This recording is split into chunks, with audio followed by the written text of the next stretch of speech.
You don't have to be a grease monkey to understand how to take care of your car.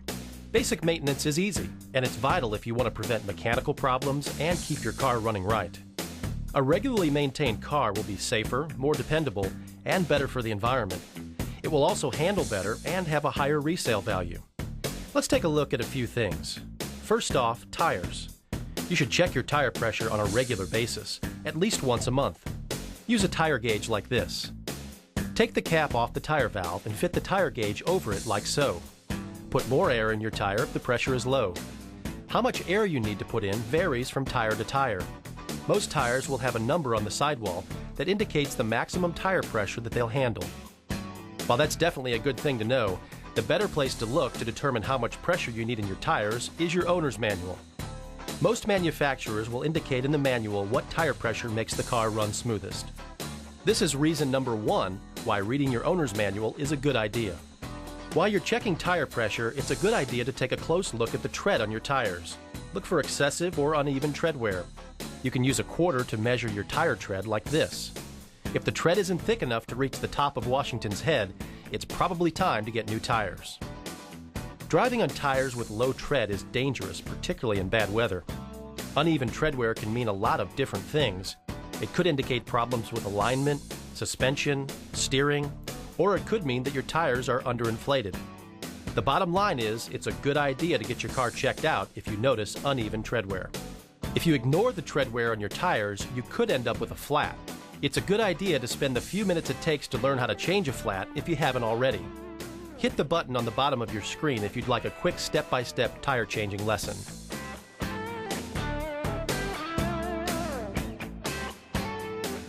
What do you do if you get a flat and you don't know how to change it?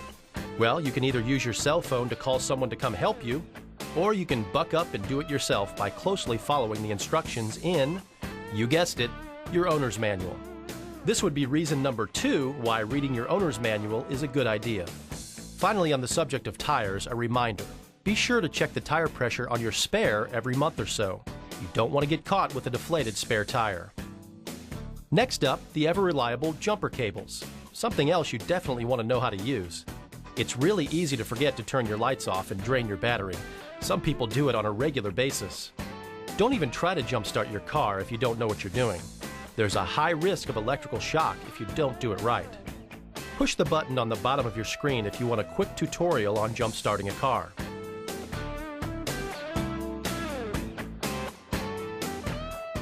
But what if your battery is dead and you haven't learned how to jump-start a car?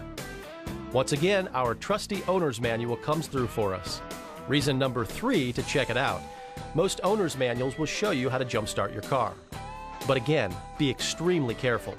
Using jumper cables incorrectly can lead to an electrical shock, battery explosion, or even death. Speaking of the battery, let's take a look under the hood. There are several things under the hood that you'll want to check on a regular basis. We were already talking about the battery, so let's start there. Batteries come in different shapes and sizes, but one concern with all of them is to make sure that there's no corrosion on the battery terminals. Corrosion is a double whammy. It creates ignition problems, and it makes it difficult to jumpstart your car. Next, fluids. Wiper fluid goes in here. You don't want to be stuck in nasty weather without it. Always fill the reservoir with wiper fluid, not water. Water will freeze in cold weather, wiper fluid won't. You'll also need to keep track of the amount of antifreeze in your car's radiator. Check it about once a week, but do not remove the radiator cap if the engine is still hot. You can get scalded by hot steam or boiling coolant. Wait for the engine to cool before you check it. Check the brake fluid level once a month or so. Brake fluid levels tend to fall as your brakes get worn down. The fluid level that you should check most often is the lifeblood of your car, oil. You should check it at least twice a month. Simply take out the dipstick, wipe it off, stick it back in there, and then check it again. If the level is low, add oil. And always, always remember to change your oil every 3 months or 3,000 miles, whichever comes first. The longer oil stays in your car, the dirtier it gets and the less it will lubricate your engine. If you let it get too dirty, the engine could overheat and do some serious damage. If you need to add more oil or more of any of the fluids we've mentioned, only use the kind of fluid specified by the manufacturer in your owner's manual. That's reason number 4. Next basic maintenance tip. Stay aware of the different gauges and indicator lights on your dashboard. Paying attention to them and knowing what they mean helps a lot in preventing and fixing problems. The temperature gauge here indicates, well, the engine's temperature. The arrow should stay near the middle. The engine is too hot if the arrow goes into the red. Next, you don't want to run out of gas, so pay attention to the fuel gauge.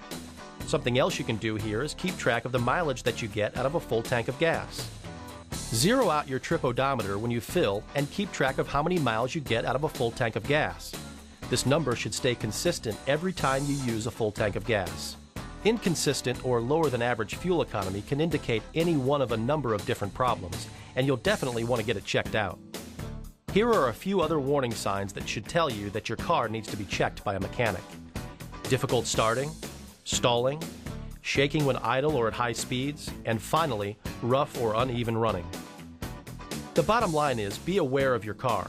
The more you drive it, the more of a sixth sense you'll get for how it drives and feels normally. If things just don't feel right with your car, don't hesitate to get it checked out. So to review, keep an eye on your tires, maintain your fluids, watch the warning signs your car gives you, and fix problems as soon as you notice them. Do all these things and you'll safely enjoy your car for a long time to come. Happy driving!